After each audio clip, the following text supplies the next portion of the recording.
It's the images that it just strikes that every parent watching this, that could be your child. I certainly got home last night, gave my little girl a bit of a squeeze. No, she's a Taylor Swift fan. This is just ordinary, beautiful children going about their everyday business on a summer camp. Look at that picture there. Her parents said, "Fly high, our little star," to Alice. They called her their princess, and they called her killer a despicable human being. Thank you, Sophie. Thank you, Patrick. Let's move on now. Cross live to GBNews reporter Will Hollis, who is at Alderhay Children's Hospital in Liverpool. Will, welcome to the show. So now confirmed 3 children dead, girls aged 9, 6 and 7. 5 still remain critical. What more do we know?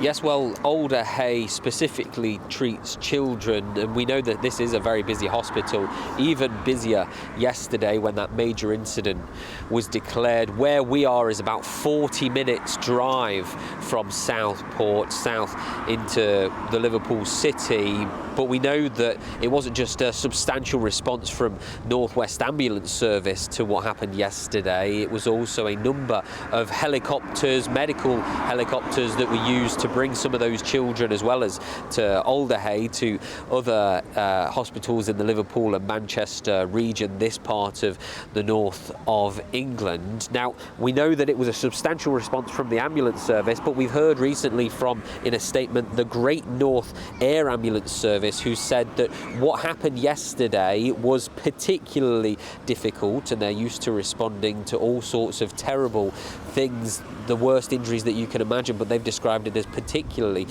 difficult. And we know from what we heard yesterday in that press conference with the police, Merseyside Police Chief Serena Kennedy, she said that when the man armed with a knife went in and started to attack people, it wasn't just adults but many children as well that were hurt, and there are still at least 5 children that are in a critical condition, as well as 2 adults that were described as bravely fighting off the attacker. Now, we haven't had a confirmation from the trust that runs Alderhay whether any of those 5 critical children are being treated in this hospital specifically because of the protections around identity, and as this story progresses, it's just the way that it has to go, keeping the information as sealed as tightly as possible. But we are waiting for a confirmation in the statement from the trust that runs Alderhay as to exactly what is happening and what the condition of those remaining children is right now. We've heard from the Home Secretary, who visited Hart Street where this horrific attack happened, who today said that it is unimaginable what has happened. And we know from what Sophie Reaper, our Northwest reporter, was just interviewing about, that the community is reeling, the community is in pain. There is such a big response of heartfelt condolences from the community there and the wider public, as well as the most senior people in Britain, the Prime Minister, the King, as well as Taylor Swift, whose music was inspiring that dance party. But here inside of this hospital and other hospitals, we know that there is still a fight for life with people in critical conditions after that knife attack, where a 17-year-old man has been arrested by Merseyside police on suspicion of murder and attempted murder, and they are still trying to figure out what the motive is as they question that person. But they say, and they were very clear about this pretty much from the start, that they do not think that this is terror-related.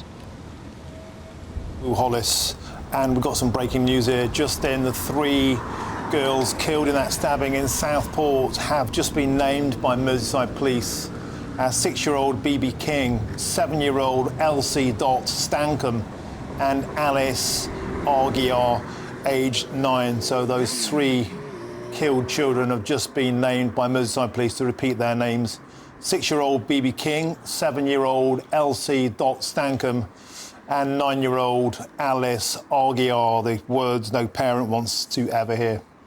Thank you, Will Hollis. Oh, God. Right, coming up, we'll get all the latest as Islamist hate preacher Anjem Choudhury has been jailed for life for directing a terrorist organisation. I'm Martin Daubney on GB News, Britain's News Channel.